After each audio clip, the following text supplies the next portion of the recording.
ain't Lysol, but you know. It's gonna work.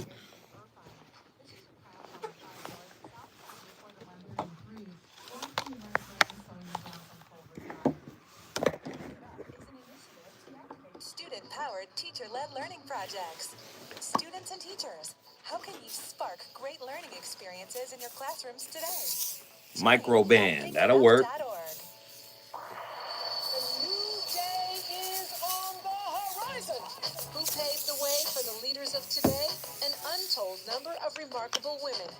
What up, niece? Who shaped our past and continue to inspire our future in every field of human endeavor. Education, civil rights, technology, and more. Celebrating Women's History Month, we are KBLA Top 1580.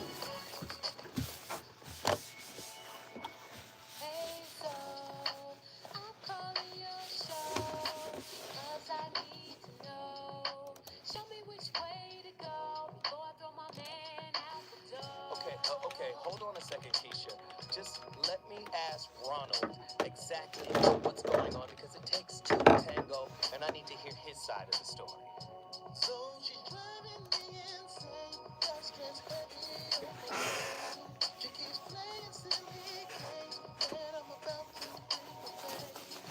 We seem to fuss and fight every day and every night. Please give some advice so we can see the light. See the light.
Hit that like button.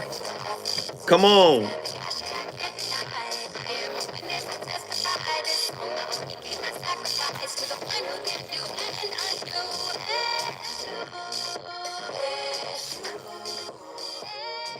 You just need to be your authentic self. This is BS advice, and let me tell you why. Every time I make a video analyzing someone's public speaking style, I always get this comment, but they're just being their authentic self. Well, let me ask you this. What if your authentic self sucks? What then? What if, because you're being your authentic self, you're selfish, you make other people feel worse, you bore them out of their minds, they don't want to listen to you, and they don't want to work with you? Do you still want to be authentic? When we use authenticity as an excuse not to improve ourselves, not to take responsibility for how we handle conversations and how we communicate with other people, in those circumstances, authenticity is not enough. You need to become better. I will beat him up. Whoever that is. Who is that? Listen, I'm going back to my old school days. I will sock him in the mouth for such bad advice.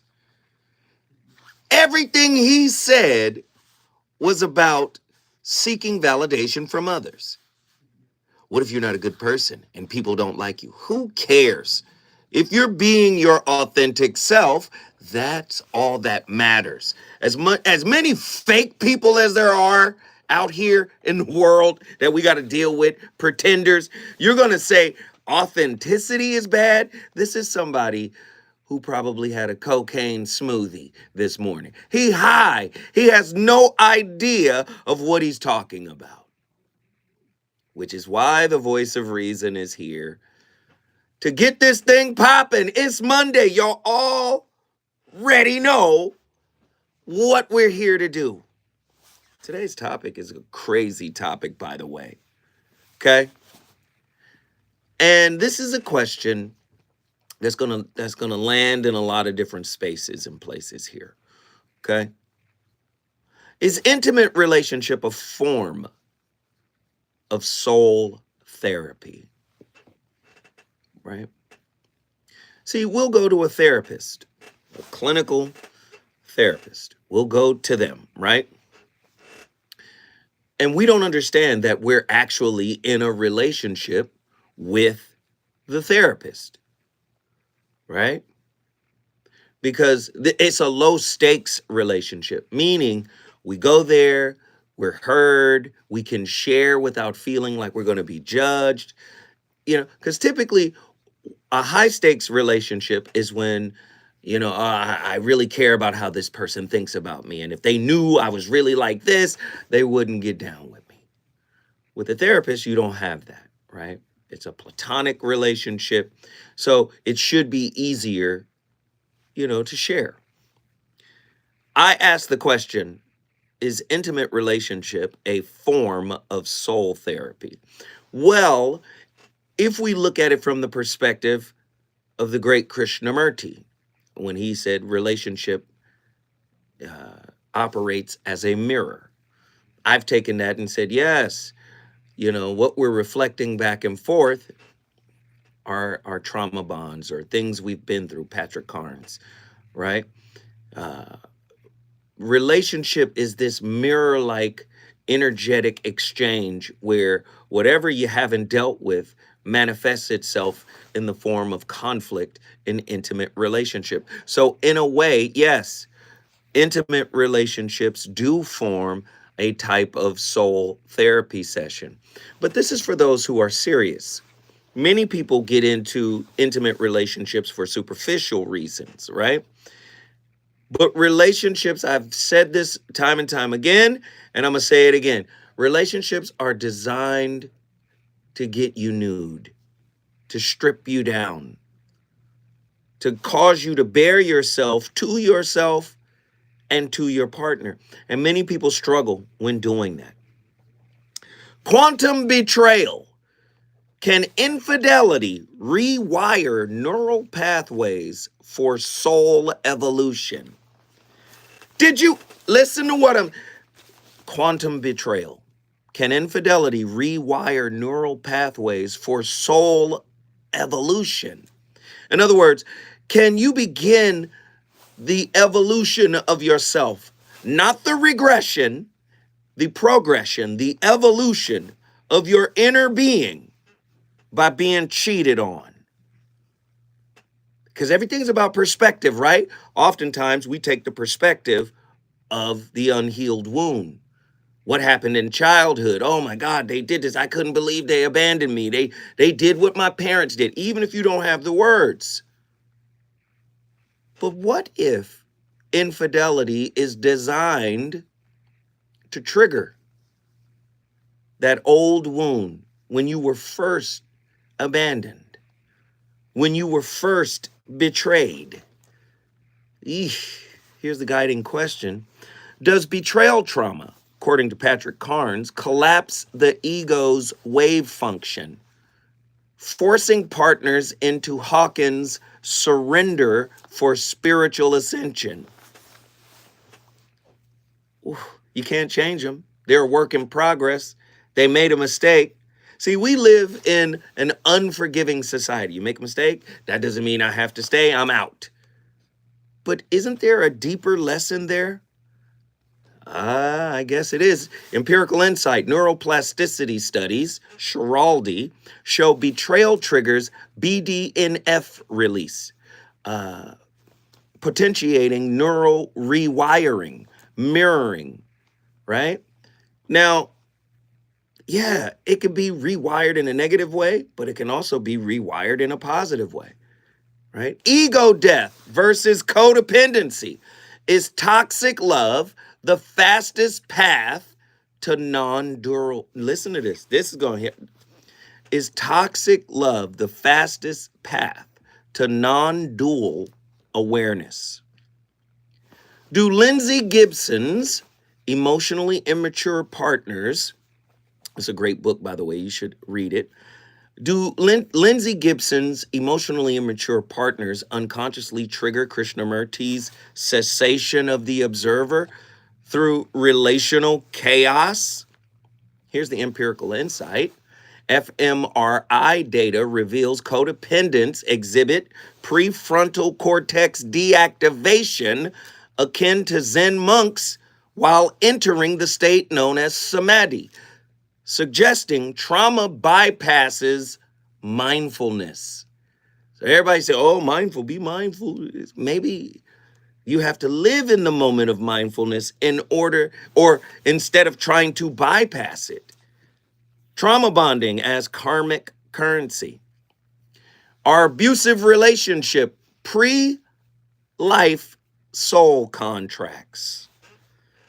Listen, relationship is a form of therapy. Let's go back.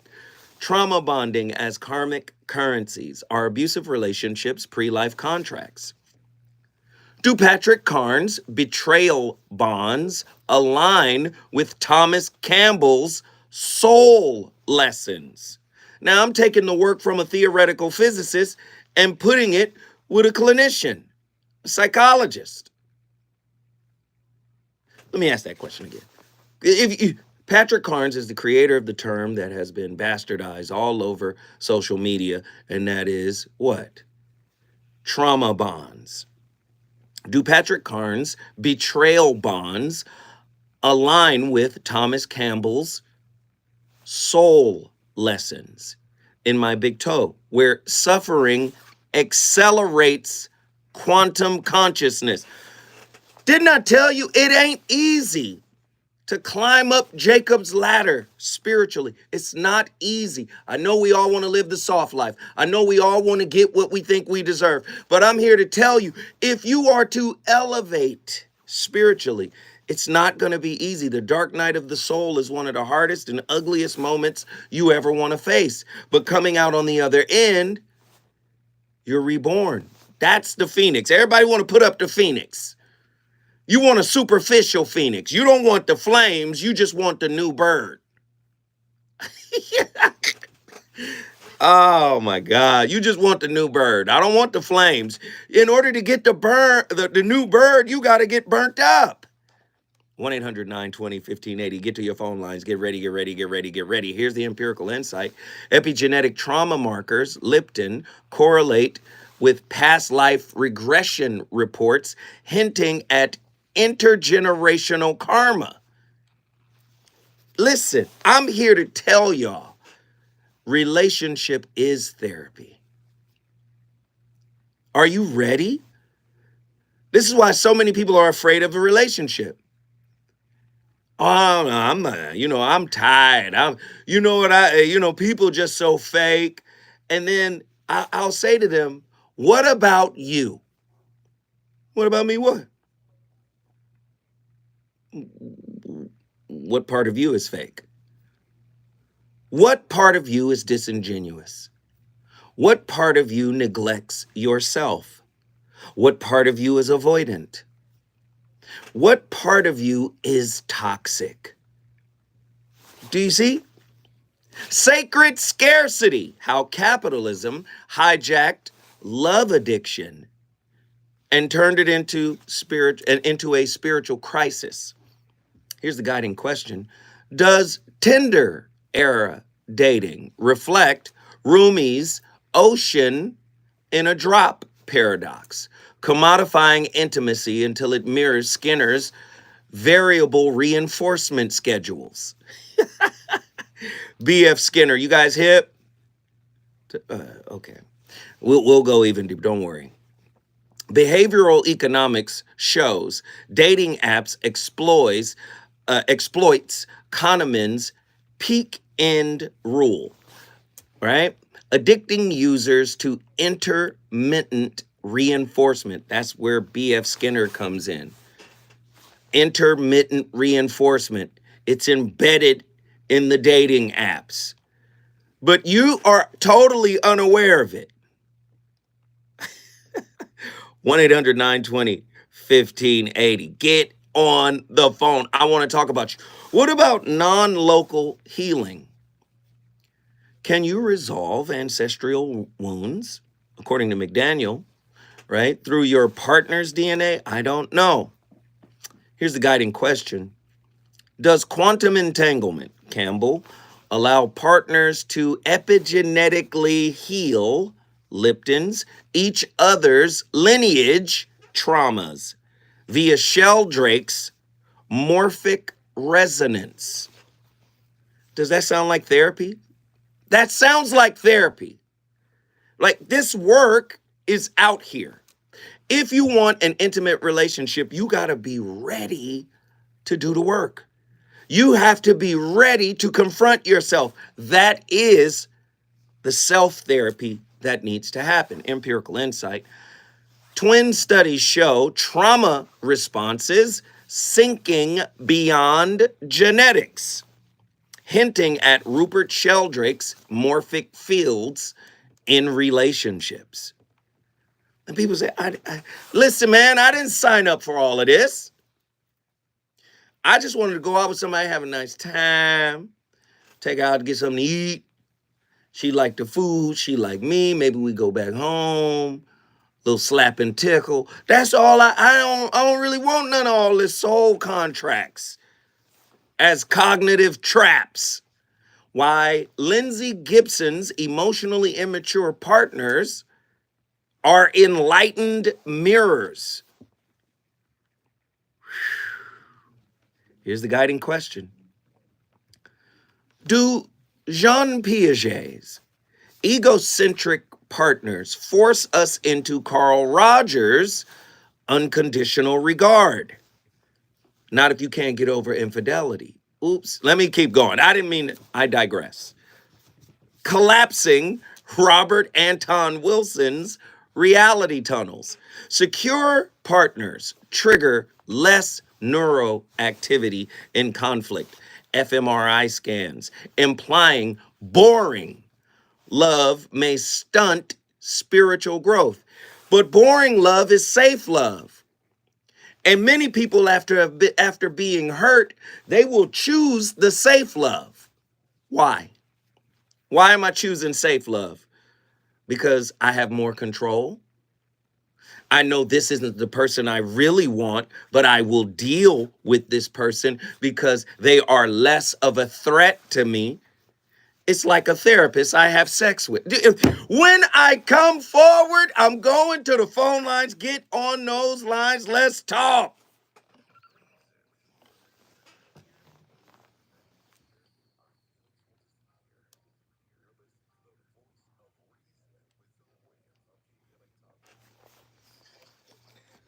What up, what up, what up? Everybody, please hit that like button. Hey, that my man Herschel.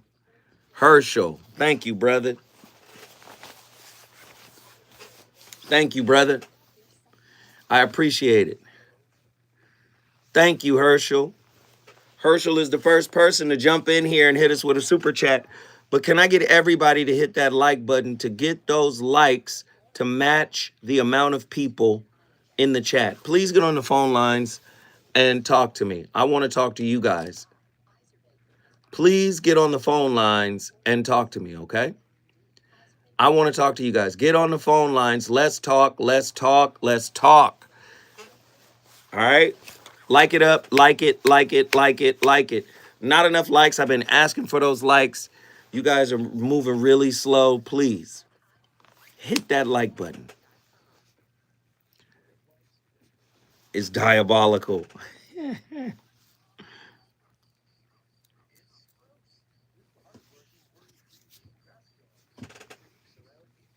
What up? What up? Hey, how many of you guys are in here after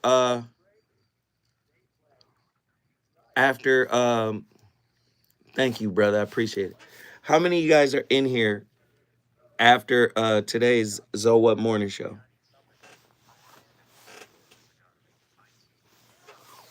Today's Zoe What Morning Show was bananas, right? Me, Grady in there acting a fool. Thank you guys for the likes. They're slowly creeping up there. Thank you, thank you, thank you. Hey, was it crazy today or no? That show was hella dope. Thank you, Suge Mac 510. We was in here wildin'.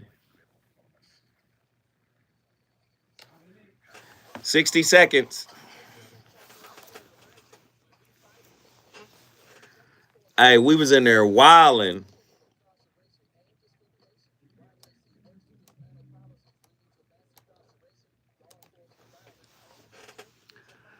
Herschel, let me tell you, man, we was acting crazy. I haven't listened to any of his videos, but if the first one was an indication, I gotta hold it together.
Is, I think, the most important. It's basically make people dependent on you. You don't want to appeal to people's love, to the fact that they like you. You want to appeal to the fact that they need you. Because if they love you, love is a very tenuous emotion. In fact, it doesn't work very well in the work situation. It causes all kinds of problems. They'll get rid of you tomorrow, even though they like you. But if they need you, it's like pulling out all of these roots of a plant to get rid of you. It's going to cause all kinds of damage all over the place. They need you and they can't get rid of you. So you need to make sure that your position in a company, in life in general, you're the only person who can do that. Listen, man, I don't want to hear this.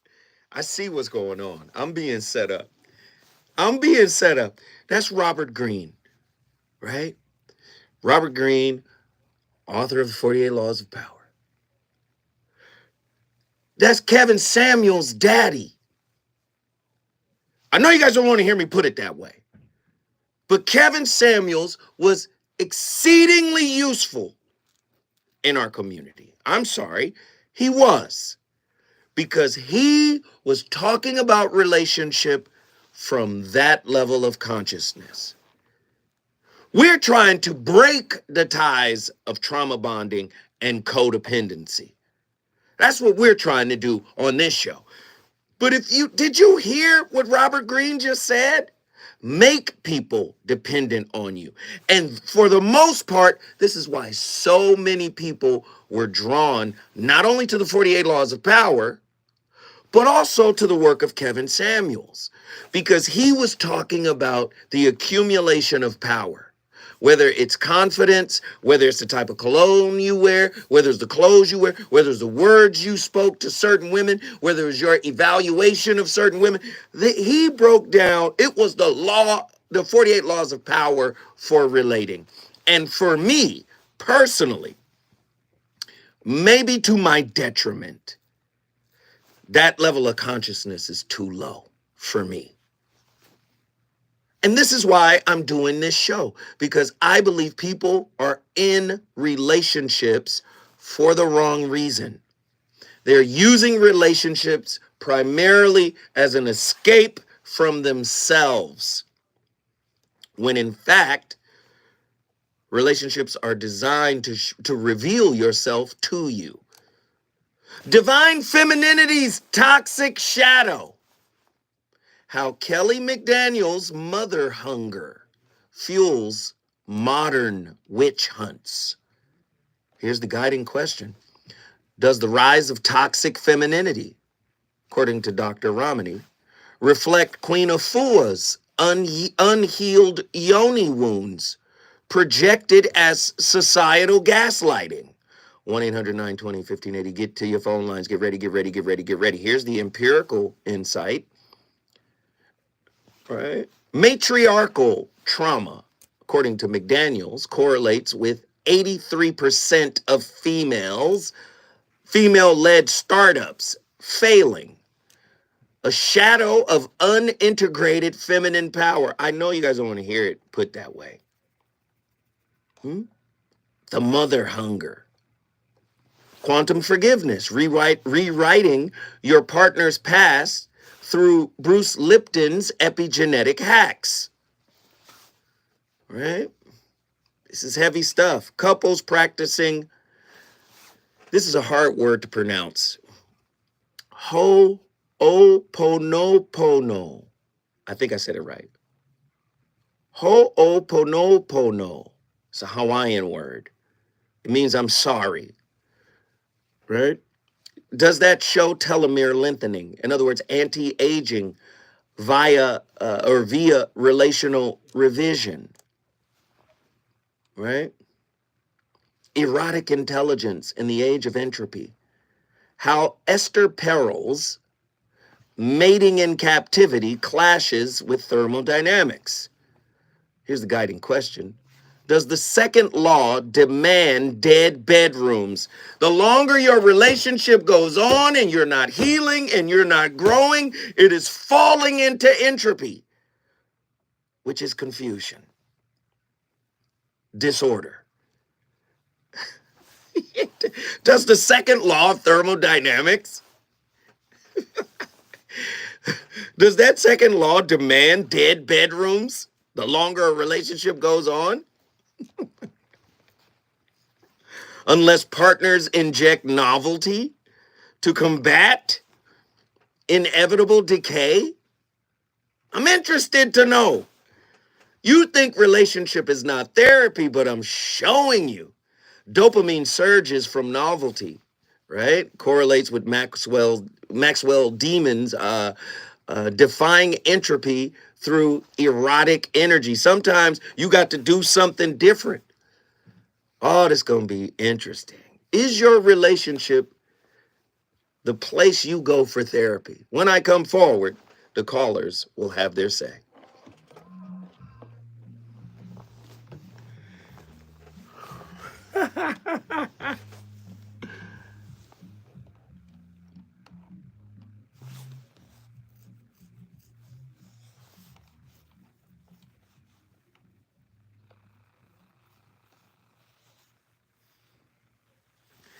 What up, everybody?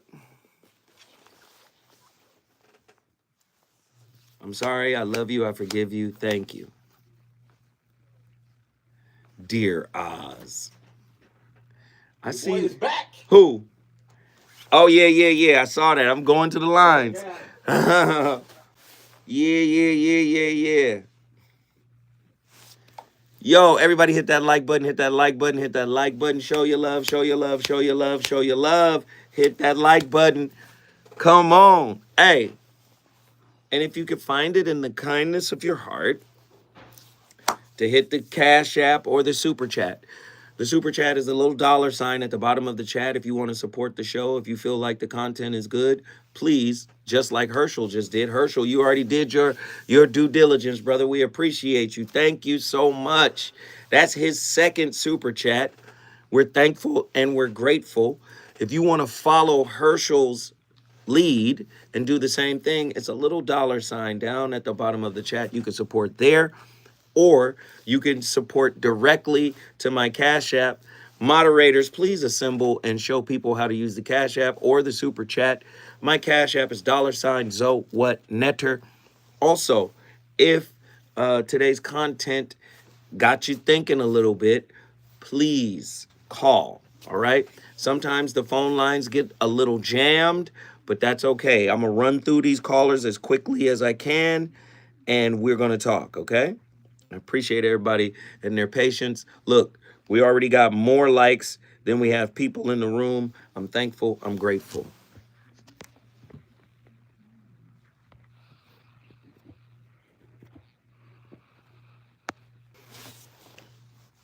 All right.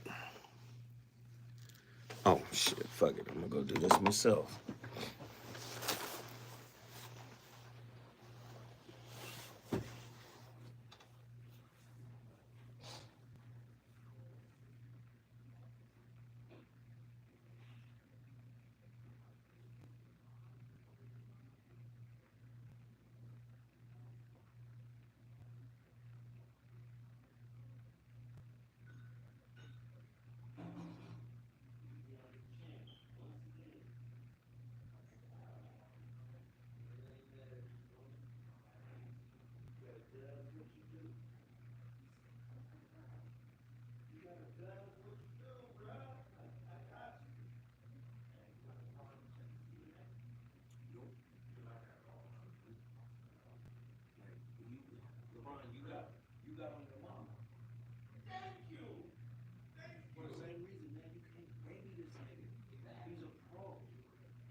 That's why Kobe said he wasn't built for this town.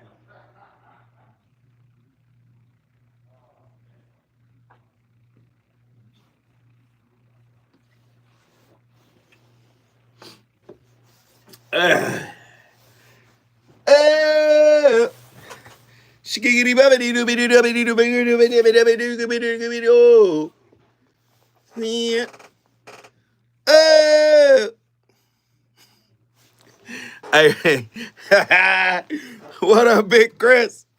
Come on, man. That light is just fucking up everything.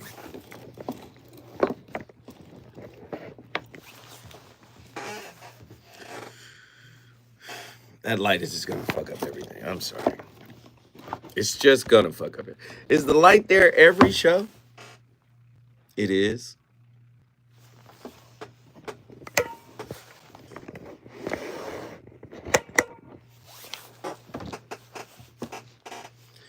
Is it is?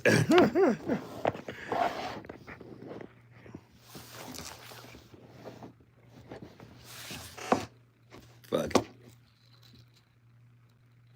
That motherfucker there.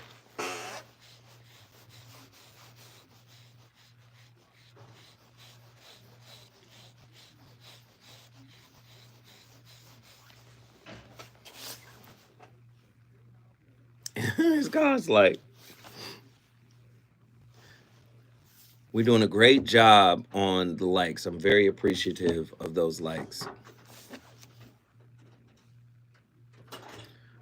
Wounded Yoni versus fractured phallus. Wow. Okay.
around people, especially if you grew up with trauma, can feel stressful and triggery and dysregulating. People can be mean, and they can judge you, they can make you feel left out, like you don't belong. And for a lot of us, this all started when we were kids in our own families.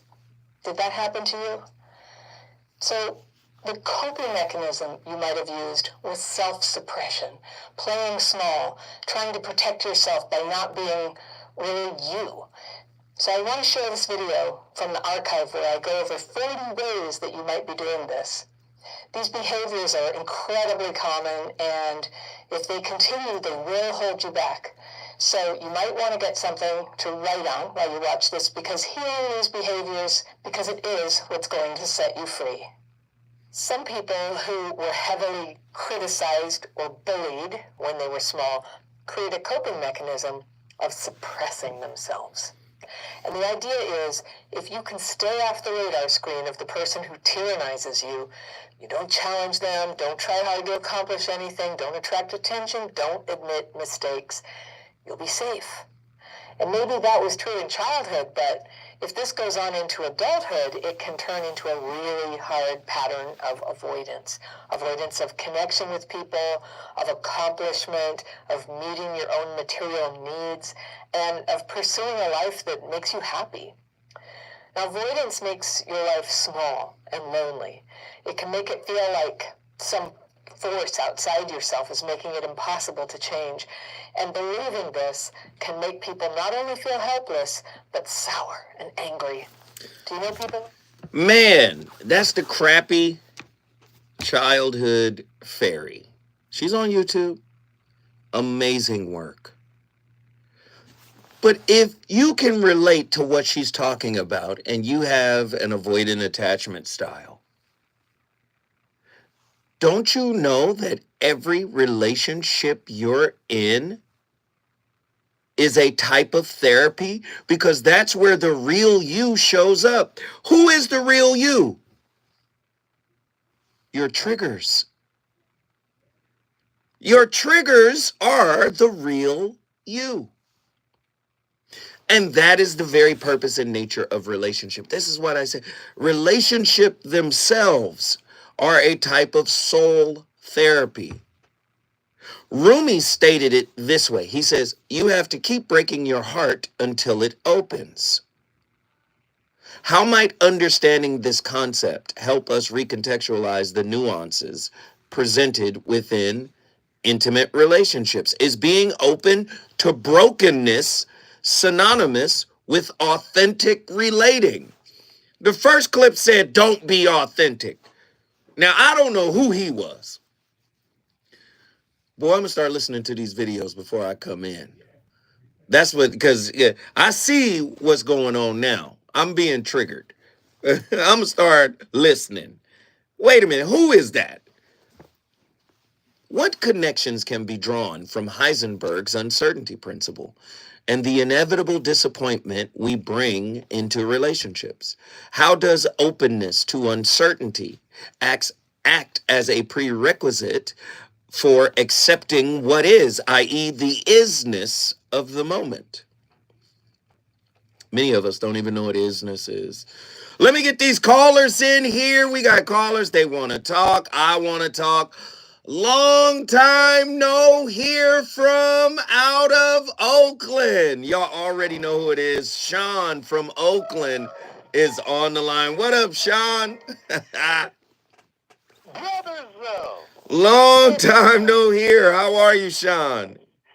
I was a little bit busy with all this election stuff and trying to, get through the finish line.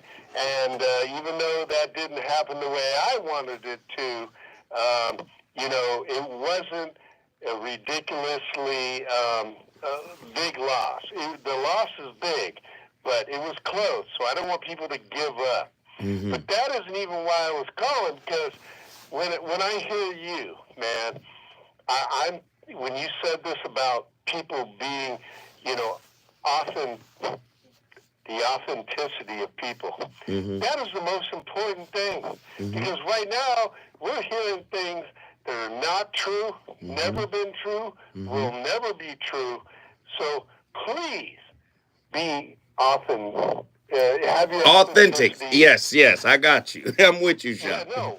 no. But that's what I'm saying is the reason why we're in the place we're at is because people pretend to be, and they're not. No, And so that's true. that's kind of what I'm hearing here. And my thing is, it's you can never give up. You cannot give up on this. You have to keep fighting the truth versus things that are not the truth. And there is things that are not the truth. And that's the thing that when I look on social media, and I'm doing this kind of, monitoring social media and all that, people believe in things that are not true, never will be true, and are never going to be true. Especially with AI. But they believe it. 100%. So, yeah, Andy by said the way, especially brother, with I'm doing AI. my Yeah. best not to cuss. Oh, good job. Good job. My brother. That's why I'm kind of stuttering a little bit there. Yeah. Because, and by the way, when people cuss, and I understand terrestrial radio, most of the time they're pretty authentic. Right. They meant that, right? That's what I'm saying. That's why I was trying my hardest, and Yeah. I sound, kind of a little off. But in baseball, and I'm loving this time of the year because it's baseball. Baseball is all about the process agenda, brother. And I want people to understand it's a process. And I know that sounds cliche, but process means that you're working towards something. And work towards something in your family. Work towards something in your relationships. Work towards something that is authentic. Because if you do that, then everyone believes in you, and they believe that, I get it. Not just he or she or whomever. They understand that you're trying to work towards a goal that is going to be to the betterment of the whole team. Right. Man, Sean, so happy to hear from you, brother. Guess what you just did? You brought Oakland in the building. He don't even remember the old saying. We love you, man. Thank you so much for calling in. Listen, if you want to bring your city in the building, all you got to do is call us. 1-800-920-1580. Join the discussion. Is relationship itself a form of therapy? When we come forward, Houston, Texas, and of course, South Central LA.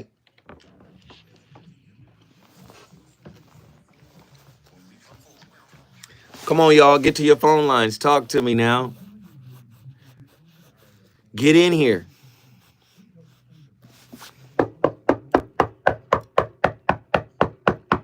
Get in here.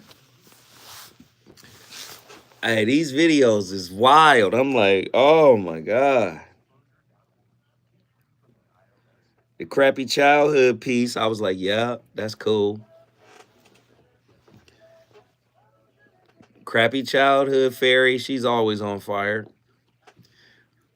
Don't be authentic. So, Yeah.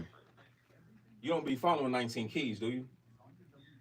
Yeah. Why? What happened? He got a new video Uh-huh. where he is attacking therapy.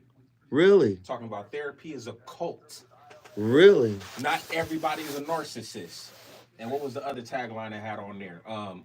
Well, yeah, it not said, everybody's a narcissist. forget healing, you need to evolve. And he had a lady. I just saw like a clip. The lady is dope. We played her Oh, clip. so you know? Yeah, we played her clips on this show. Oh, really? Okay. The girl is dope. She fresh. When I saw it, I was just like, whoa, this is an attack on therapy?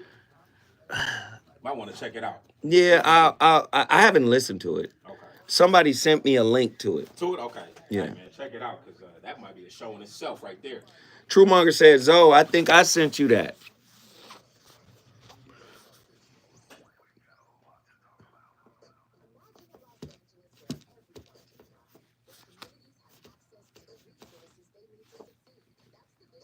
What up, everybody? Hit the like button. Come on. Nah, the sister is dope.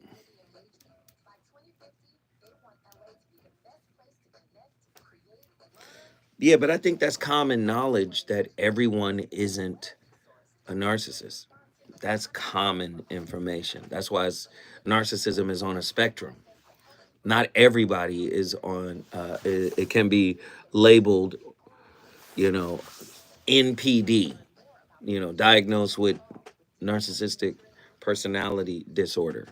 And a personality disorder is not the same as, like Dr. Pacoya said, a personality disorder is not the same as, say, like a chemical imbalance, where they can give you some type of medication and boom, it's now balanced. It's a personality, it's like who you are. So that's not anything that could be healed or fixed unless you do it.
Potential. Because then you end up clothing that man with your fairy tale ideology of what you want him to be.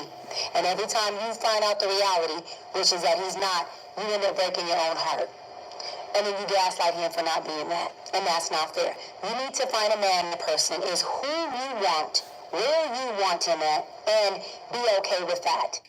Now, welcome back. We're talking about when to keep and when to cut off people in our lives. And we're joined by life coach and best-selling author Cheyenne Bryant. I'm intrigued by your philosophy on love. You said love is not enough to sustain a relationship. Why do we believe that? Why do so many of us believe that? How many of y'all love somebody you cannot stand?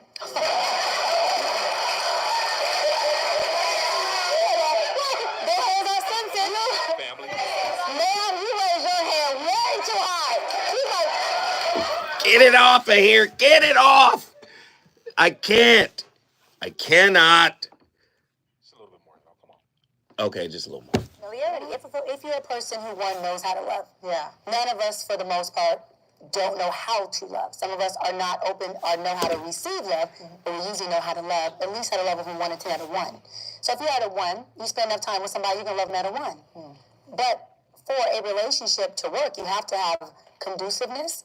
You definitely have to have likability, because those things are what make you respect somebody. What do you mean by conduciveness? Are we conducive? Do I like you? Do I want to spend time with you? Man, if Are you my don't get this go-to? off, if you don't... See, because I ain't got nothing but respect for folk. I'm not here to besmirch anybody's good name. But love is not something that could be measured linearly in a straight line. Like love at a 1 level, love at a 4 level, love at a 9 level. Like that's... Oh my God. Do you listen? We be playing games, man. We have no... I'm trying to contain myself. Boy, if I was on my podcast, I'd be cussing right now. I'd be acting a complete fool. But let me pull it together. Let me listen. Highest level of consciousness, synonymous with God. Down here in human speak, right? Well, you know, love ain't enough. How many people do you love that you can't stand? That's not love. That is the bastardization of the term. Remember Alfred Korzybski. The map is not the territory. The word is not the reality. God is a word. The word itself is not the reality. Now, some people going to hit me with John chapter 1. And the word was God, and the word was with God. And I know, logos, I got it. I'm telling you, language uses us. We don't use it. We get misused by language because we don't understand what we're saying. Love is the highest level of consciousness. It's not based on verbs and actions. Do this and you'll get that. Love is not like that. It is a level of consciousness that is not concerned with receiving itself. Why? Because it's already full of itself. That's why in the Bible, God is synonymous with love. God is love. How so? Because he gave his only begotten son. For God so loved the world that he gave his only begotten son, that whosoever perish. What was this? Whosoever believe on his name shall not perish, but have everlasting life. Is that not it? What that was a metaphor for unconditional love. What is the metaphor in it? Sacrifice. What are you not going to do? Sacrifice the coping mechanisms that come out of your insecure attachment styles. Do you see? You say, oh man, Western science and therapy is no good. I say, Western science has made it linear. If you take the word meditate, for the Easterner, meditate means the immeasurable. For the Westerner, meditation means that which is measured. I'm measuring my thoughts. I'm measuring its control versus no control. The immeasurable. Do you see the difference? The Easterner, the Hindu, the Taoist, the Buddhist is, listen, man, I'm tapping into the immeasurable through meditation. I'm talking about its etymological root. You do know Sanskrit and English share a common Indo-European connector. When the word went west, it went linear, straight line, to measure, meditate, medi, to measure. When it was east, it was the immeasurable. I'm trying to tap into the immeasurable. That's what unconditional love is. It's not, you can't put love on a scale. This is low quality love. This is what I'd like to call diet love. See, when somebody down here in diet love, these are just words that are confusing people even further. There is unconditional love. That's the only love there is. I don't care what ancient European said, logo, what did he say? Agape and eros. And I don't give a damn what they said. There's only one love, and it's exceedingly high level of consciousness. Okay? And you have to work to get to that level. If you're not at that level, relationships are what? Attachment based. We think because we have an attachment to someone or an attraction to someone, first off, attraction is just their gravity and your gravity. That's what that is. After attraction comes attachment. Attachment is suffering according to the Buddhist belief system. Do you see? Love is synonymous with God. Highest level of consciousness. Can't get no higher than that. So, agreeableness and conduciveness. Listen, I'm not here to tear down anybody's beliefs. What I'm saying is the Westerners took all of their ideology All of their concepts of love, of God, of philosophy, of psychology, they took all of that from the ancients. The first person to ever conceptualize God was the African. Come on, Ivan Van Sertima. Come on. Dr. Henrik Clark, come on. Sheikh Anta Diop, come on. The first human being to conceptualize God was the African. Then the Westerner came along and made it linear. And us over here, as the Honorable Elijah Muhammad and the Honorable Minister Louis Farrakhan would say, in the hells of North America, right? We think with his mind. So love has become attachment or attraction, attachment, and transaction. And we think we talking about love. We're not talking about love. We talking business. I'm here to tell you, intimate relationships serve as inner therapy. In an intimate relationship, I don't care what belief system you follow. In an intimate relationship, you are going to show up. And when you do, it's your responsibility to take responsibility for how you show up. Now, there's many good aspects of psychology. Don't get it twisted. But it's not perfect. There's many good aspects of science, but it's not perfect. Albert Einstein believed that quantum mechanics, which is the most successful form of science human beings have ever created, he went to his deathbed. He died saying it's incomplete. Something's missing. It's off. Something's wrong with it. Any concept that is created by man is limited. I'm here to tell you, God is not a concept. God is a reality. Love is not a concept. Love is a reality. But you live in an environment where your ideas were given to you. You didn't cultivate these ideas your damn self. When I come forward, I ain't gonna tolerate no more of these videos that's gonna keep knocking me off. I got callers who need to get in here and speak their piece. Let's get it.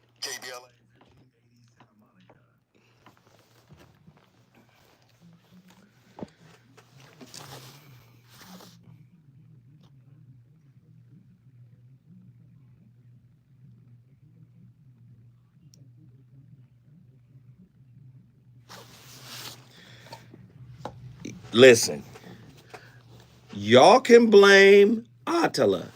Man, Herschel. Man, why Herschel got to be the only one supporting? Can y'all support too?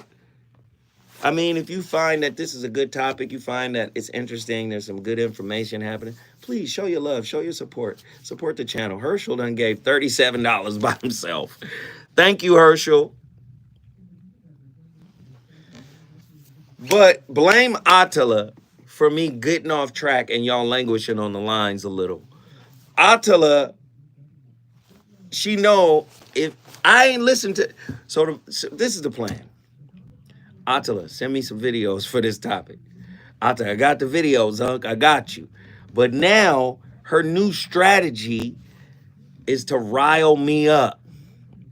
She wants to see Oz. She don't want to see Zoe. She want to see Oz. She want Oz to come through and like gangbang real quick. You feel me? What? Anyway, she want that to happen. And I'm like, yo, come on. Like, don't do these people like, I don't want a gangbang. I want everybody to have a word. Herschel in here wilding right now. Thank you, Herschel. If your relationship is in trouble, I'm gonna do the call. Has your soulmate become your cellmate? It's gonna be crazy. How about this? The child wasn't his, and he still had to pay child support. It's a very heated topic. How is that right? Mama's baby, daddy's maybe. I just have so many questions I want to ask you. I was like, this I'm pregnant.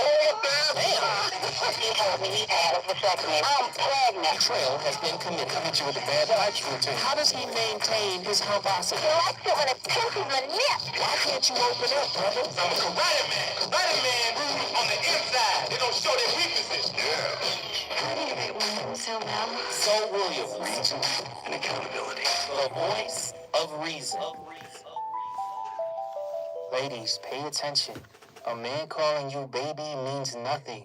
A man moving in your house means nothing. A man calling you his woman means nothing. A man giving you a baby means nothing. I'm about to hurt some feelings with this next one. A man marrying you means nothing. You know what means something? A man changing himself, his lifestyle, and his ways to keep you. That's what means something.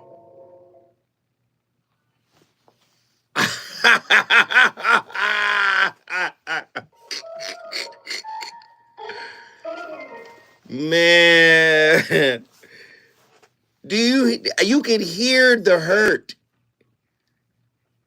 Everybody out here hurting, man. So listen, if we juxtapose what that man just shared, listen, he thought long and hard. He wrote that out. That was a script. He went into his car probably. The lighting was perfect. The gray interior, bucket seats. He went in there and said what he needed to say. Why? Because he needed to get it off his chest. And that's okay. But if you juxtapose these clips with Krishnamurti, when Krishnamurti is saying, we are hideously alone. We are broken, shoddy, second-hand human beings. It gives you a different understanding of why Krishnamurti was speaking that way. He was like, you're not free of your psychological bondage. Whatever you went through has shaped who you are. And that moment is long gone. Until you can break free of the gravity, right, of what made you you, right? The toxicity, the dysfunction, ACEs, the unhealed wounds, the unrequited wounds, the deep-seated issues. Until you can face those things down internally and get some self-wins, when you start winning those internal battles, guess what? You start to become an adult. You start to cultivate what is known as spiritual maturity in the mystery schools. The mystery schools understood what spiritual maturity was. That's why you weren't considered an adult until you turned 40. Relationships help you cultivate this inner resilience and what I'm calling spiritual maturity. Tonight's topic. Are our relationships, in fact, right, soul therapy? Is that the true purpose of relationship? Soul therapy. Quantum entanglement of trauma, right? It's interesting. The quantum entanglement of trauma could unresolve childhood wounds, as Kelly McDaniel describes in her book, Mother Hunger, create fractal patterns in adult relationships, binding partners through unconscious reenactments of attachment voids. So y'all like it when I'm stupid and ratchet and ghetto, right? But when I hit you with this question, people, what? Let me give it to you again. Quantum entanglement of trauma. Could unresolved childhood wounds, as Kelly McDaniels describes in her book, Mother Hunger, create fractal patterns in adult relationships, binding partners through unconscious reenactments of attachment voids? Now, those attachment voids are born out of what? A parent that wasn't always emotionally attuned. When they weren't attuned, it created an attachment void. Are we reenacting, right, these attachment voids in our adult relationships if we don't deal with them internally? Well, how do you know they're there? You got to get in a relationship and get triggered. Well, what am I supposed to do when I get triggered? Well, first off, if you don't know what to do, go to therapy. I'm not saying therapy is the begin all end all. I'm saying it's a starting point.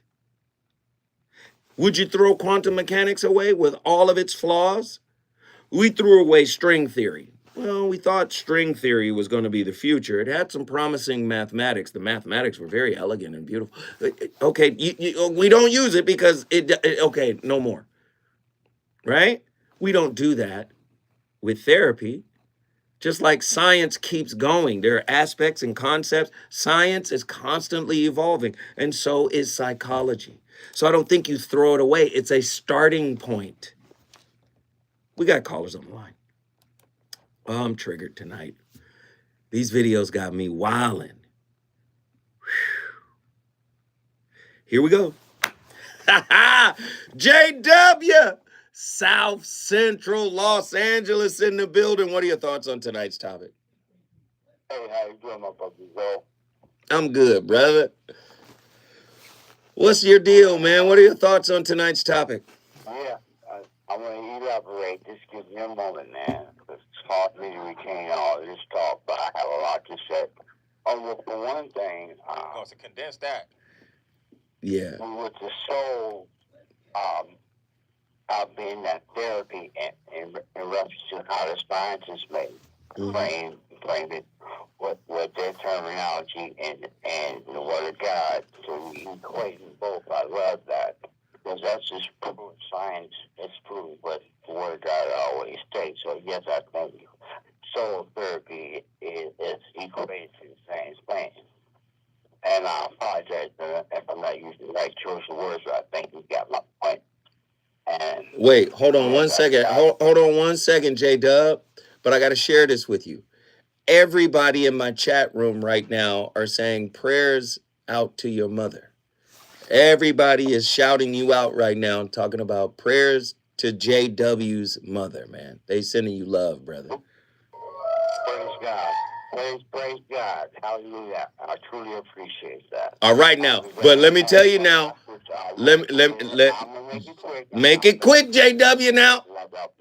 Like I said, I love how the scientists equate the spiritual reality with the Word of God says and prove it to be facts or right. So yes, I agree with you. I believe the soul therapy relationships is the same as how the scientists frame it with their terminology. Now, when we fast forward, it's all about spiritual maturity, or I would phrase it as emotional maturity, which is pretty much the same difference in an indirect manner. And yes, we are all of us influenced by external influence in terms of society. So you're right. We don't really respond or think or we try to rationalize based on what society has taught us, and then back to whatever that term is making out. I was thinking about semantics and what's the other word? Semantics and anyway, wordsmith. Western society and Eastern society, they term a phrase a different way, and the meaning is lost. So you're correct in that area as well, because we don't know the true root meaning, so we use words incorrectly. And we are pretty much not aware of what the basic truth is, and love is unlimited because it does come from God, and God is universal. He created the universe. Love is not confined to an earthly realm. JW, man, I appreciate you, man. Keep cooking. We had to turn the music on like you at the award show. I'm sorry. This ain't the Grammys, Stevie. I love you, brother. We appreciate you, J-Dub. Ladies and gentlemen, the voice of reason always on fire. When we come forward, more from the callers.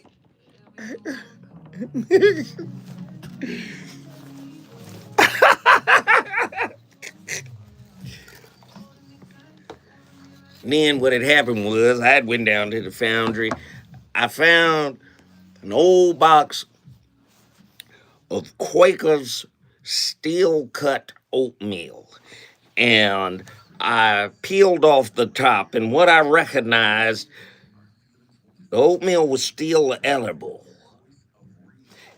But then there was a face inside of the oatmeal.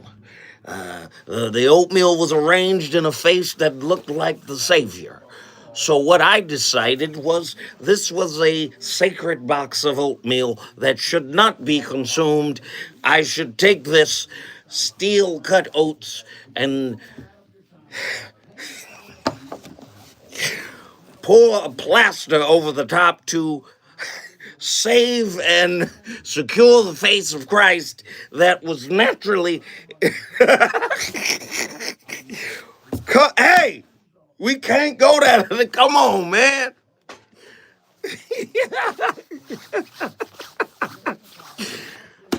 Oh, shit. I love him, man. I'm sorry. I love him. It is something wrong. What did I do? I'm just. Steel cuts, steel oatmeal, steel cut oatmeal. It's the kind that's not instant. It's the kind that takes anywhere from 5 to 7 minutes of vigorous boiling. The fuck? Oh, shit. I'm sorry, y'all.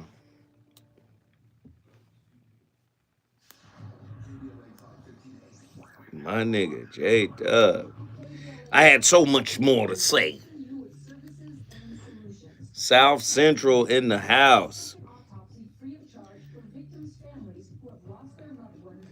Hey, we gotta find some cool ass you talking too long music so I can do that again. Oh, I got it. Andy. Oh, y'all, buddy. I got it. Hell nah. This shit gonna get added to the show. This is gonna get added to the show. Hey, Andy. Yeah. I got an idea. What's up? We gotta add some you talking too long music. Ah! And the music that I want is the music from The Price is Right. Which one though? All you gotta do is look up Price is Right. The theme. Soon as they fuck up and start talking long, we gonna bring that in.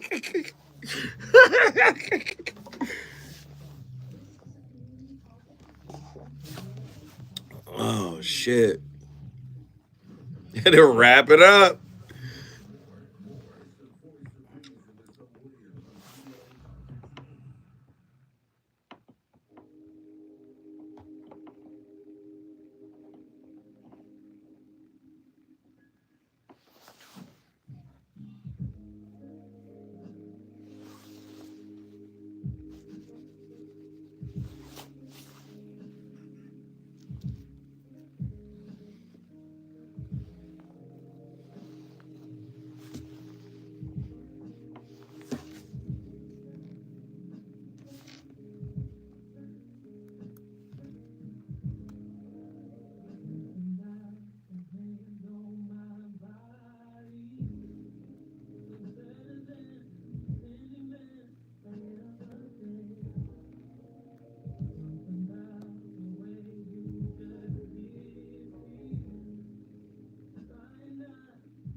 Please talk about spiritual bypassing.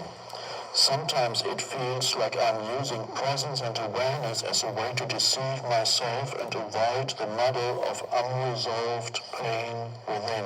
Stop. Sorry. See, when it's real, take it back to the top. When it's real, we got to be agreeable to each other in order for us to love. You got to act right, and I got to act right. See, we want to simplify it, but I'm here to tell you, relationship is therapy for the soul if you are self-observant. The only way to be self-observant is to do it from a non-judgmental space. You have to see yourself and be able to receive yourself as you are, not as you would like to be seen or in your ideal self. You got to say, this is the state of me now. And this is how this person makes me feel.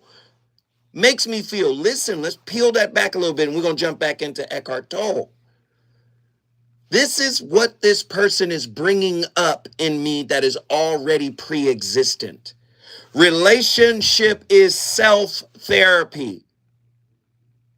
It becomes blame when you shirk your responsibility for claiming what is coming back to you as you. What do you mean? You mad because somebody is avoidant, but you're internally avoidant.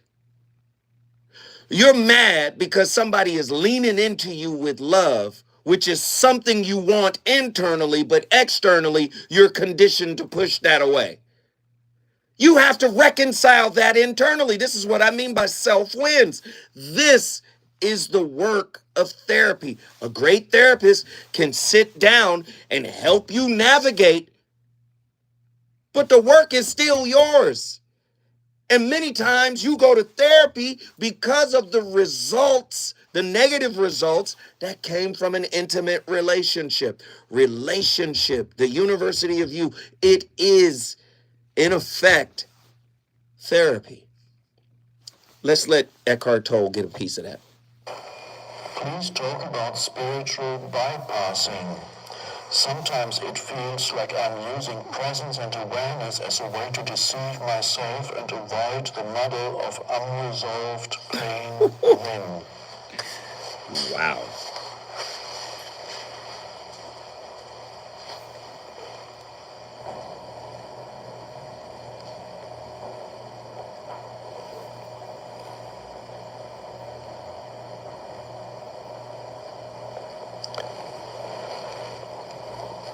Awareness or presence is neither avoidance.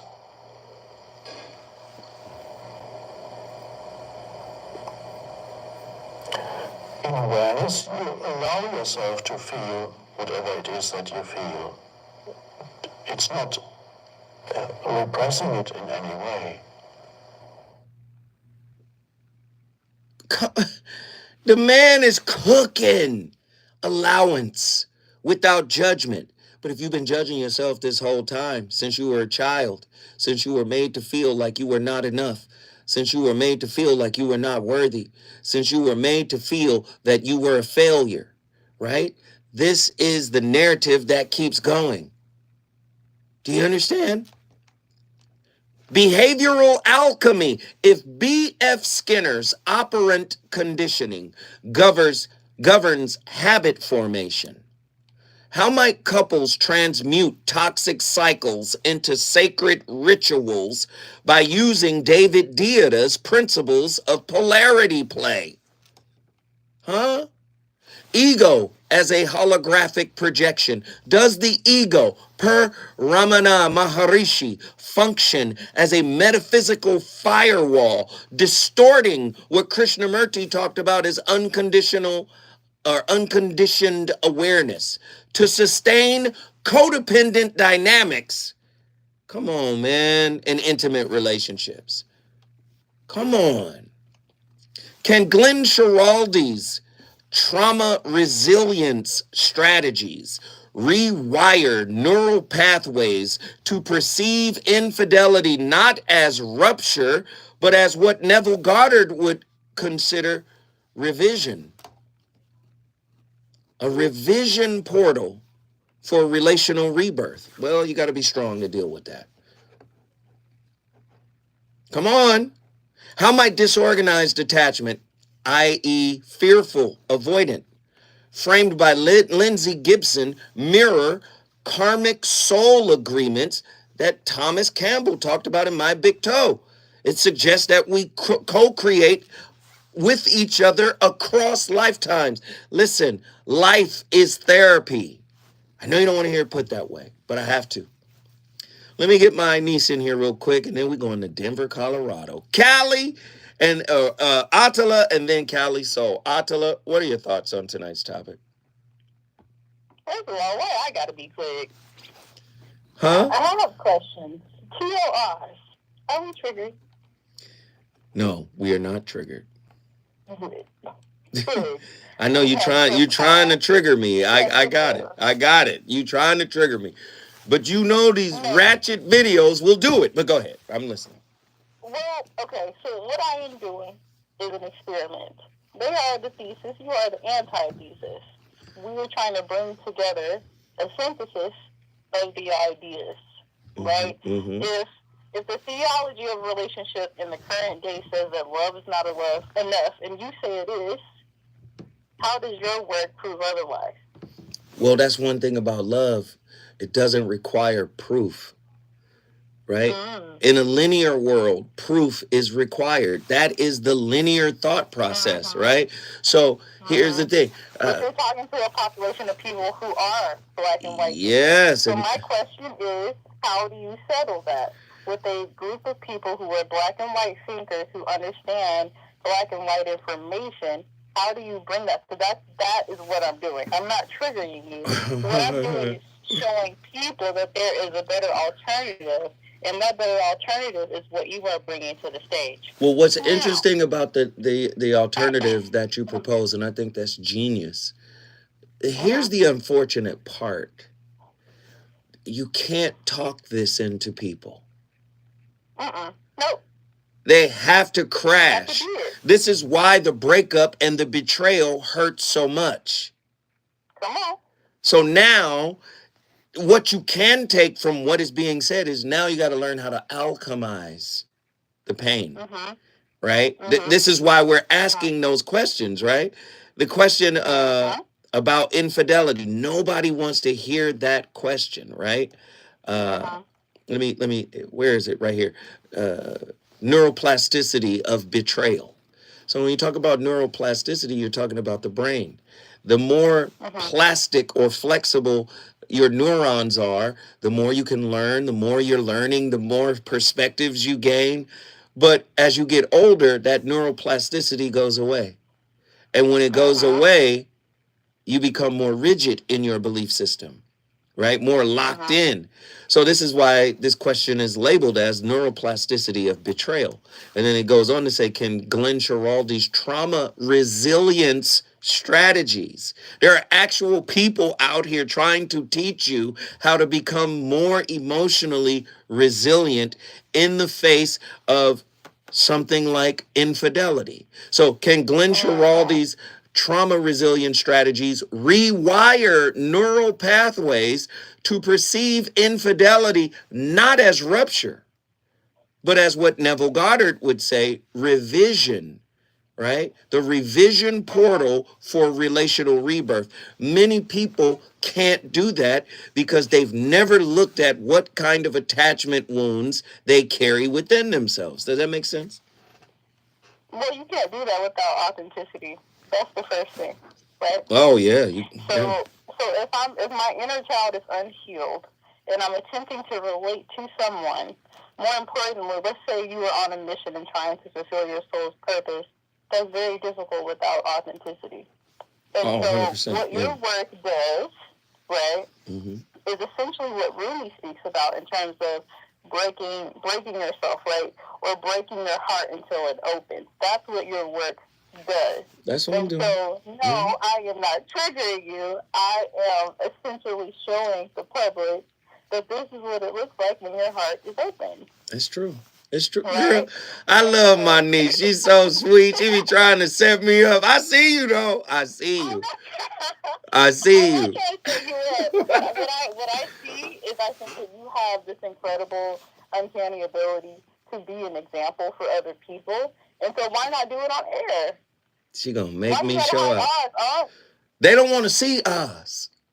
Yes, we do. So Oz's counter is Zoe inverted. It's the other side of Zoe. Zoe's a Gemini. We know we are twins. There's another side. So you got Zoe, and then you got Oz, and my niece keeps poking the bear. That's all she's doing right now. Yes. Talk radio is your therapy, right? So we talked about this on the phone. Do you remember when we were talking about therapy and I was saying that we are essentially monitoring or gauging our therapist's reactions to our words, which basically kind of couches how we essentially tell our narratives, our relationship narratives. Right. We decide in that moment, based on how they're reacting, are we the victim or the villain, right? Right. And so essentially what I'm saying is that your radio functions as a form of therapy as well. It does. It's very cathartic for me. Mm-hmm.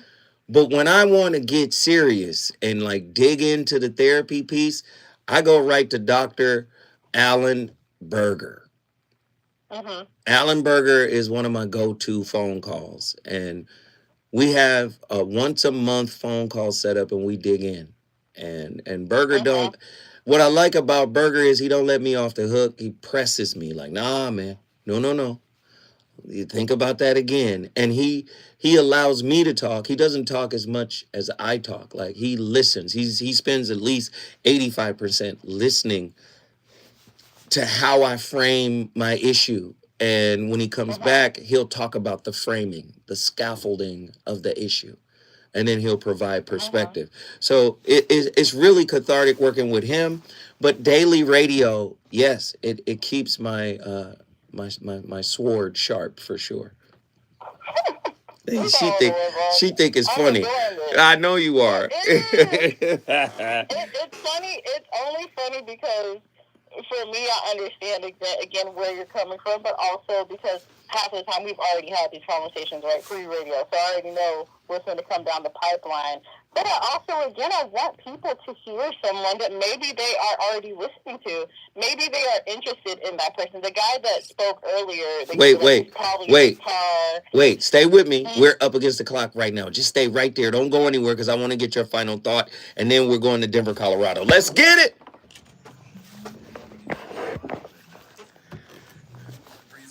Trying to get me caught up out here. On God. Oz ain't with it. Hey, listen, if you guys want to support the channel, now's the time. Now's the time. Go to my Cash App. We're just asking. It's 45 people in here. If 20 people went to my Cash App, $ Zoe what? And dropped $10, $5, not $10, $5. It would be grateful. I'd be really, really grateful. I fearfully avoid light-skinned women with dark gums. I get...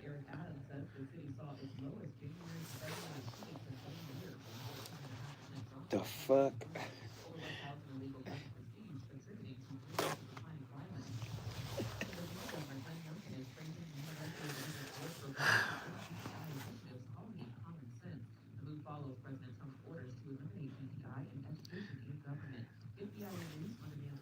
Wow.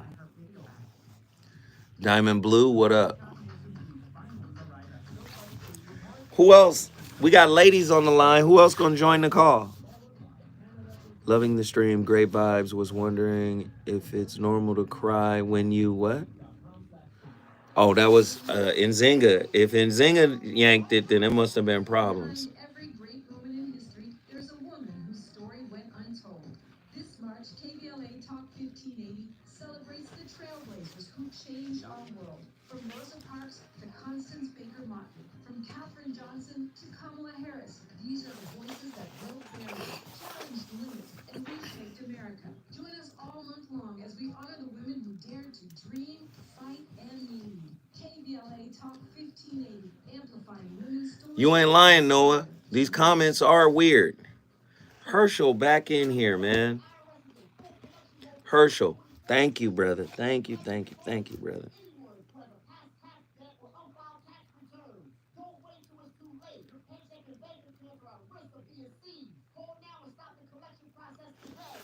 First time in your stream, but I can tell you got some wisdom for us, man. Hey, much respect.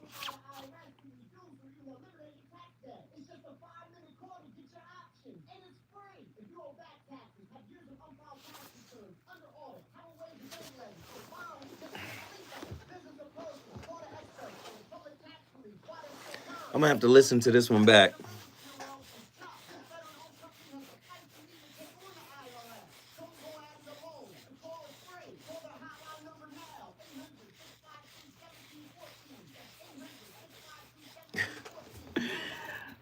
Are you triggered?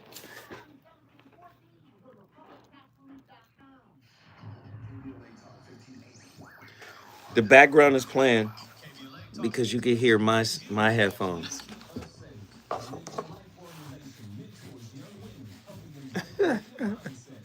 Exfoliation. Watching you from Sacramento, California. What up, Mo Gravy? Mo Gravy 90. Hopefully you're enjoying the content. You should call in and say hi. Give me your thoughts on tonight's content.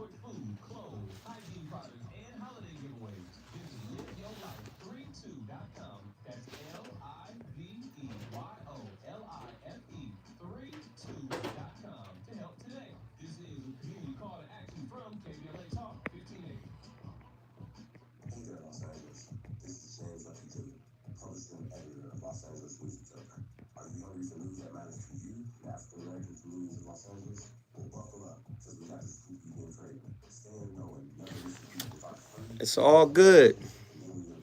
We're having a great conversation about how relationships are, in fact, a place for therapy. The relationship itself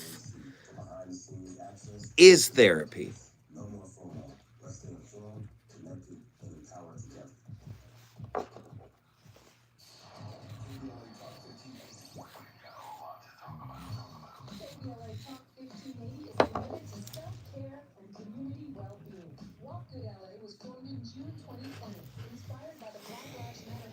Man, I'm dreading walking out that back door. But the show is almost over. And you guys are going to love the topics that we have lined up for you guys for the rest of this week.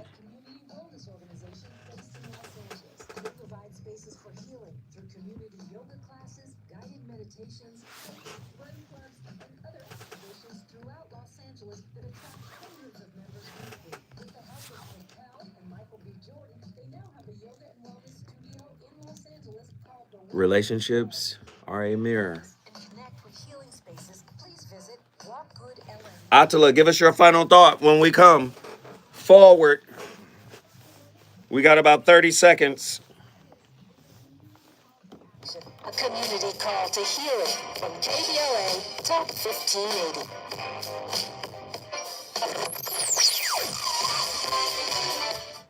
1580.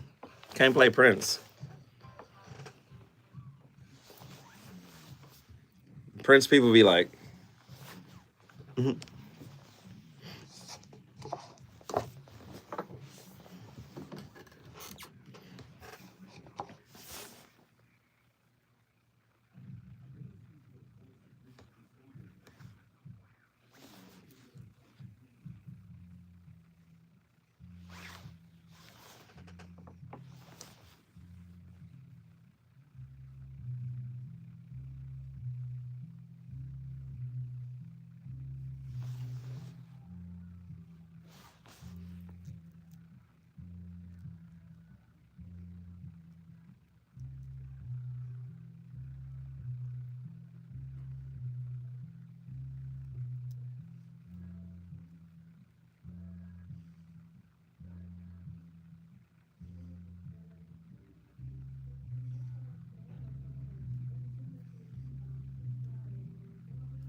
a lot of rocks falling with you, with trees growing on them and all sorts of things like that.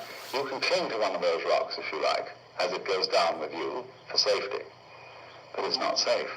Nothing is safe. Everything is falling apart. Everything is in a state of change. And there's no way of stopping it. And when you are really resigned to that, when you really accept that, then there's nothing left to be afraid of. And when there's nothing left to be afraid of, and you've given everything up, and you know that even, a lot of people in religion cling to suffering because they know they are right as long as they hurt. Ooh. Oh, I bless the good Lord for my boils, for my mental and bodily pains. For without them my faith all congeals, and I'm doomed to hell's never-ending flames. A lot of people who know that they're right so long as they suffer. But that's an illusion too. Even suffering offers no security. Even suicide offers no security in Buddhism, you see. There is no security at all. You simply have to face this fact that everything is in flux and go with it. And So, psychology, born out of philosophy, right? The love of wisdom, philosophy, right? Psychology, the soul, study of the soul, right? Most of our Western physicists, and I'm talking about the four founding fathers type, they studied philosophy, spirituality. And a lot of spirituality, or what is considered mysticism, gave them insights, right, into our reality. Alan Watts in that last video just detailed and outlined Heisenberg's uncertainty principle. Now, most people would not correlate the uncertainty principle that was created by Heisenberg when studying electrons with love.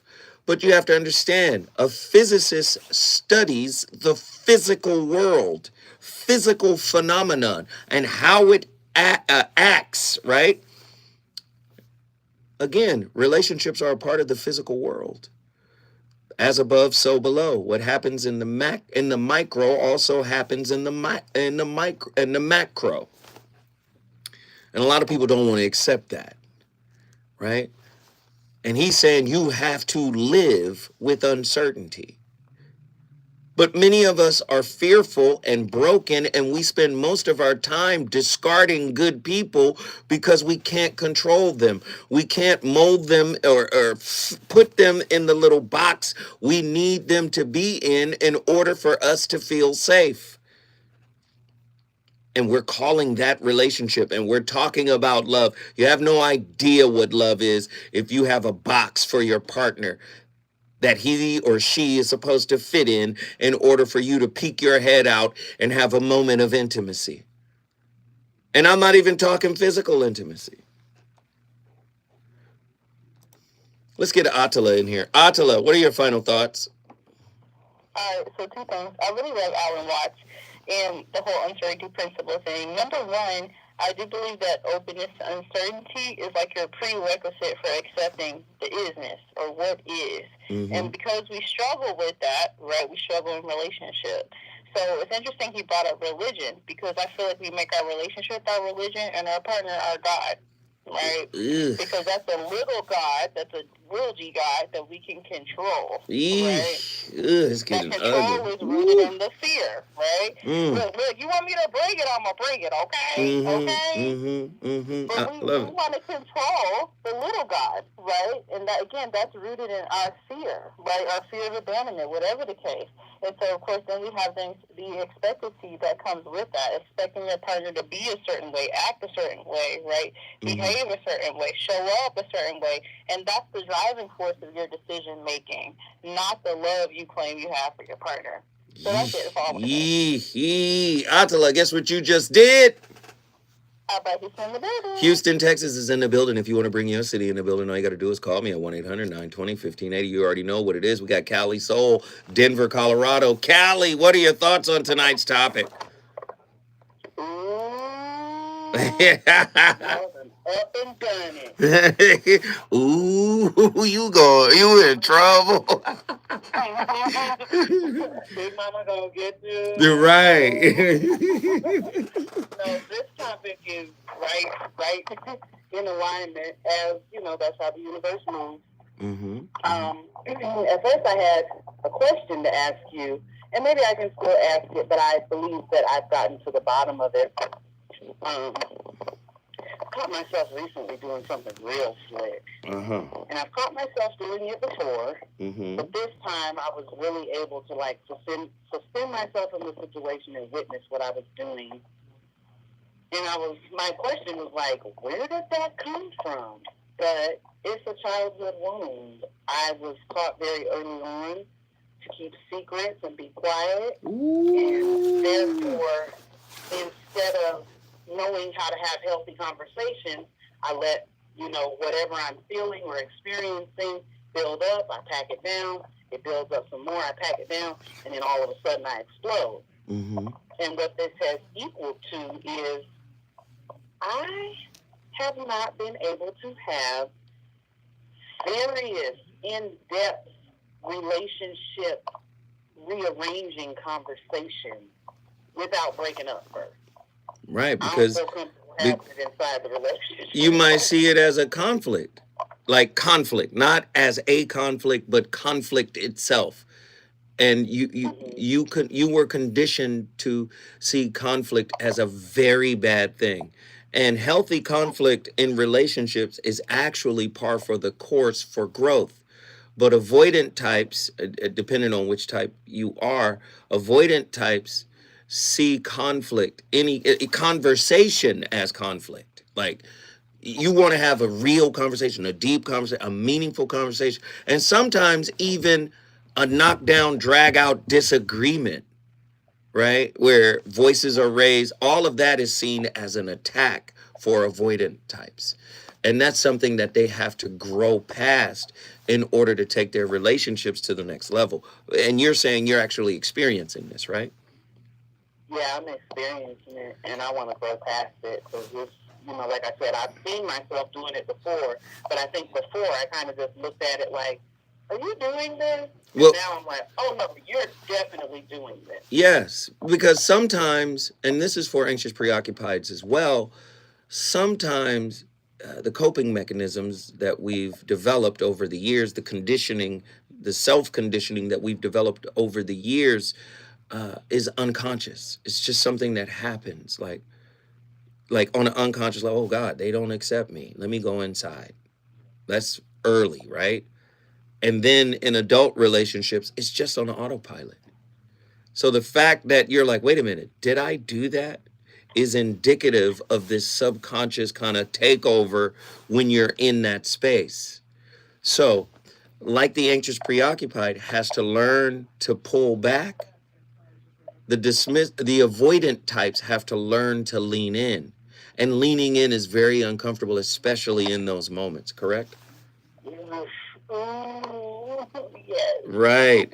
Our fearful avoidance or disorganized would say, oh, you giving me the ick. That they have an ick. The dismissives also have an ick where, listen, this is too deep. Calm down, settle down. This is too much. I'm exhausted. I can't have this conversation. You see what I mean? So that's something that has to be reprogrammed in that mind, right? You'd have to reprogram your mind. Stay with me. Don't leave. I need you here for one more question. And as we go out, can we get our new music?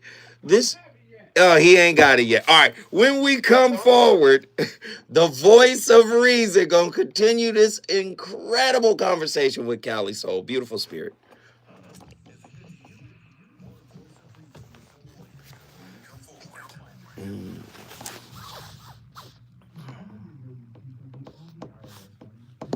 Wow.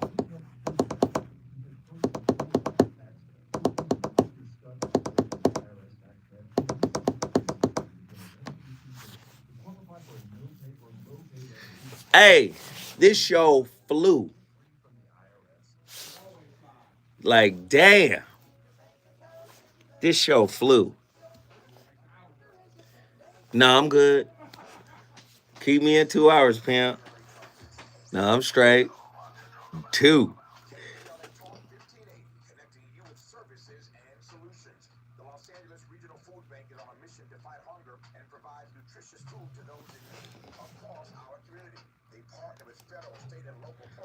Listen to this. Epigenetic forgiveness. Can Bruce Lipton's gene expression shift or gene expression shifts occur when partners embody, I'm sorry, please forgive me, and thank you, right? Rewriting ancestral trauma codes.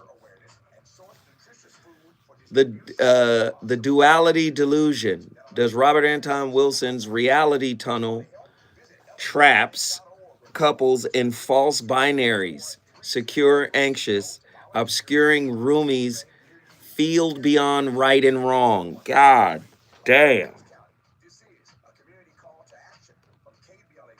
The duality delusion. Does Robert Anton Wilson's reality tunnel trap couples in false binaries, secure, anxious, obscuring roomies, field beyond right and wrong? What the fuck?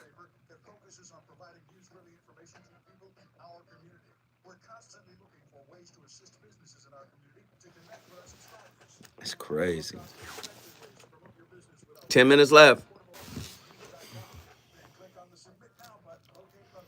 Yo, I think my professor hating.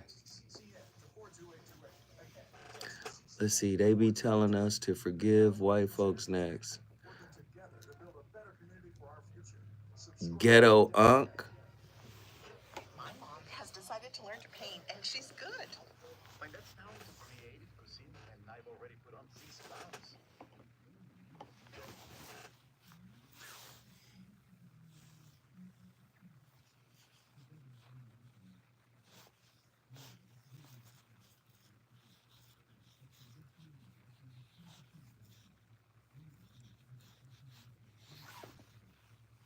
It did go fast.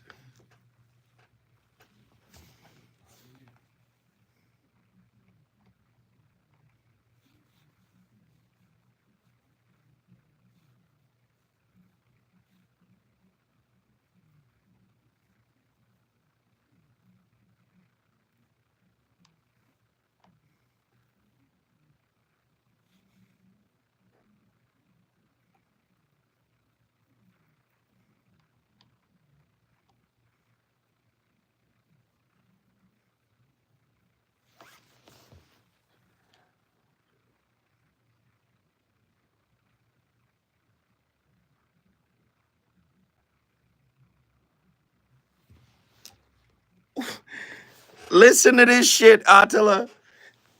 The attachment singularity.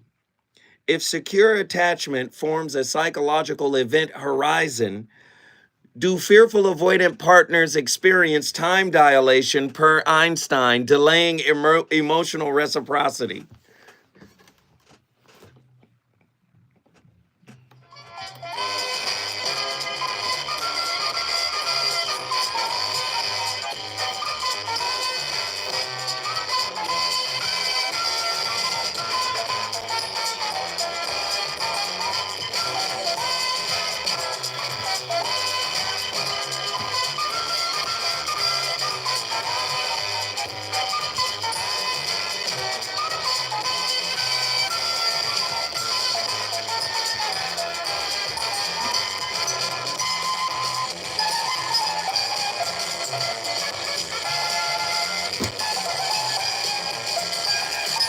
Yo, I'm sorry. We don't even have to play the final clip. That's gonna be my new "You Talking Too Long" music. I'm gonna tell you right now, as soon as y'all hear that, you gonna know I'm talking too long. It's time for me to, that's to wrap it up. I love it, I love it, I love it. Shout out to JW from South Central Los Angeles, who created the need. That's my brother. He has a seat at the table. anytime he want it. That's my brother JW. All right, let's get it. Callie Soul, let me get your final thoughts, sweetheart, because you was cooking before we had to push forward. I don't remember what I was saying, but again, you don't remember? Well, I'm cooking and doing a whole bunch of things, and you know, all the other green Colorado things. Yeah, I want to work on that. I want to work through that. And again, I said I recognize it came from a childhood wound where instead of, you know, properly having conversations and emoting what your experience is, you just pack it down and, you know, act like nothing's going on. And then what happens is you explode. Right. And for me, that has manifested in my adult life in emotional dysregulation. Emotional dysregulation. There you go. Oh my gosh, sweeping it under the rug is only building a bomb. But let me just say, you do know that all insecure attachment styles are they can be rewritten. Like, you can take control of them, right? You just have to understand how they work. And once you understand how they work, you have to, it's almost like being born right-handed. You got to learn how to use that left hand, especially if you're playing any type of, you know, basketball or something like that. You got to learn your weak hand, right? So say the attachment style gives you an opportunity to find equilibrium. This is why I'm saying relationship itself is therapy, because this is where those triggers come in. Like you just highlighted it for us. You said once you get in a relationship, you know, you start behaving a certain way, and then you start asking yourself, did I do that? Is that me? Did I see me doing that?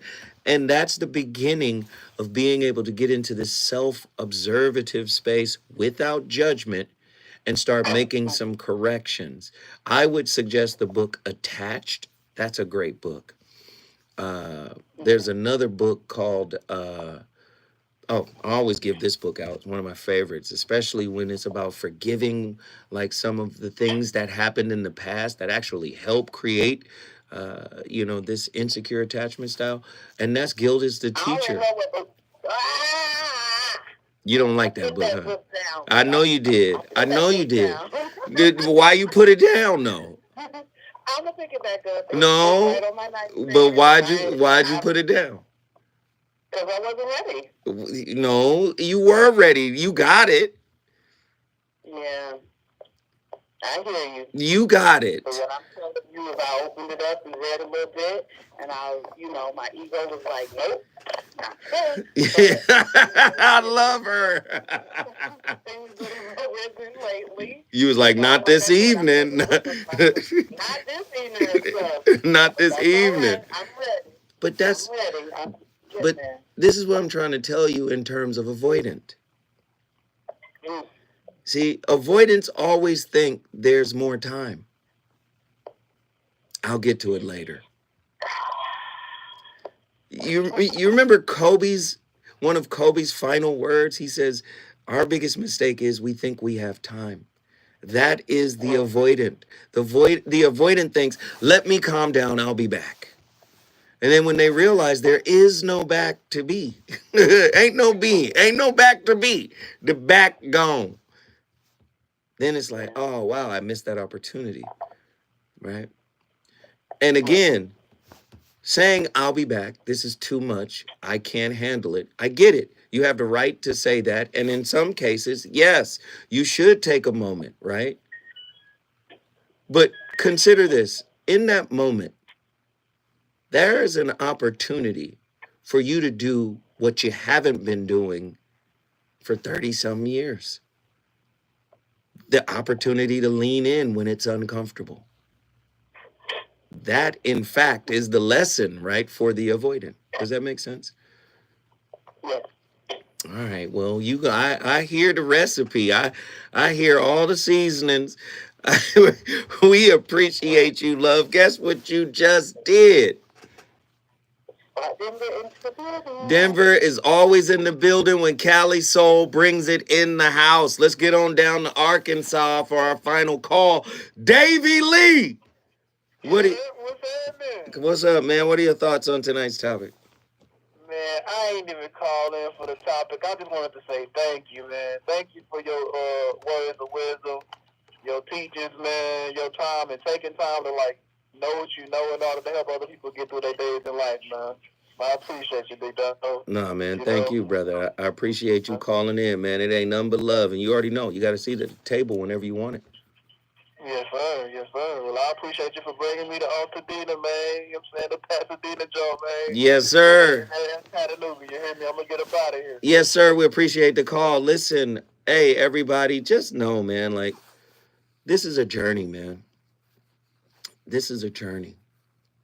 And I believe that if we're open to what the journey has to teach, right, so much more can be learned about ourselves. Yes, therapy has its flaws, sure. But I also believe that therapy is very valuable. Yes, relationships can be tough, but I believe that that's part of the journey we're on. To walk that tough journey, to deal with things that we think may be an emotional inconvenience. Bottom line is, you got to lean into it. And for my anxious folk, you got to learn how to let it go. Right? Anxious folk got to learn how to let it go. Avoidant folk got to learn how to lean in. You find out all of this when you get into a relationship, right? This is where all of this stuff is revealed. Listen, you don't have to agree. I'm not here to make you agree with me. I'm not trying to be right. But what I do know is we start the conversations. It's up to you to finish it. Monday is in the books. I'll be back tomorrow with another slapper. You already know, the VOR. Deuces.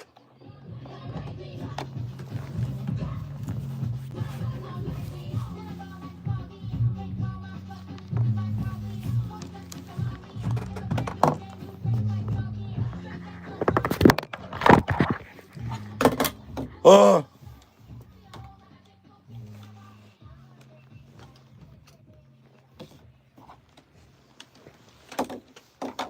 Great stuff tonight. Great stuff tonight. Great stuff tonight.